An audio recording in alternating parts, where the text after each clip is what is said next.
হয়? স্বামী। আচ্ছা, এই যে হ্যাঁ, চেনেন হ্যাঁ। রিজনকে কিভাবে চিনতেন আপনি? আমাদের স্কুলের এখানকার মাস্টার। হ্যাঁ, আমাদের এখানকার প্রাইমারি স্কুলের মাস্টার। আপনাদের সঙ্গে এর আগে কথা হয়েছে? এই প্রতিবেশী হিসাবে। কেমন কথা হতো? স্কুলের মাস্টার যেরকম সেরকমই। মানে আপনার আমার স্বামীর একসময় বন্ধু ছিল। হ্যাঁ হ্যাঁ, আমার স্বামীর সঙ্গে বন্ধু ছিল, এই সেই হিসাবেই। সেই হিসেবে আপনাদের সঙ্গে পরিচয় ছিল? হ্যাঁ। আপনাদের বাড়িতে আসতো? কোনো আমার স্বামীর সঙ্গে কারোর কোনো ঝগড়া অশান্তি কোনো শত্রুতা কিছুই নেই। মানে স্বামীর বন্ধু ছিল, তাই তো? হ্যাঁ, আর আপনি কি চিনতেন রিজনকে? আমি ওইভাবেই চিনতাম, স্বামীর বন্ধু হিসাবে, স্কুল মাস্টার হিসাবে। কথা বলতেন?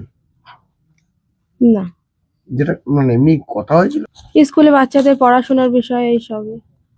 বিওলো সহ আরো একজন গ্রেপ্তার হয়েছে, এই দুজনকে চিনতেন? না, ওই আরেকজন যে গ্রেপ্তার হয়েছে তাকে চিনতেন না, তাই তো? না। যদি কোনো মানে এই ঘটনার জন্য কি চাইছেন আপনি? শাস্তি চাই, আমার স্বামীর প্রতি যে অত্যাচার করেছে তার উপর শাস্তি চাই। কি অত্যাচার করা হয়েছে? জানি না কি অত্যাচার করা হয়েছে, তাকে নিয়ে কি করেছে না করেছে আমরা তো কিছুই জানি না। কারা নিয়ে গেল বলে মনে করছেন? কারা নিয়ে গেল এখন কিভাবে বলবো, আমরা তো আর নিজের চোখে দেখিনি, কিন্তু এই বেয়ালো ইনি তো নিরুদ্দেশ, এনার উপরেই সব সন্দেহ। আপনার স্বামীর সঙ্গে কতদিনের বন্ধুত্ব ছিল? আমি জানি না, অনেক আগে থেকে, কত মানে মোটামুটি আপনি শুনেছেন? ওনাদের স্কুল লাইফ থেকে, হ্যাঁ হ্যাঁ, আমার স্বামীদের স্কুল লাইফ থেকে। বিওলোর নাম কি?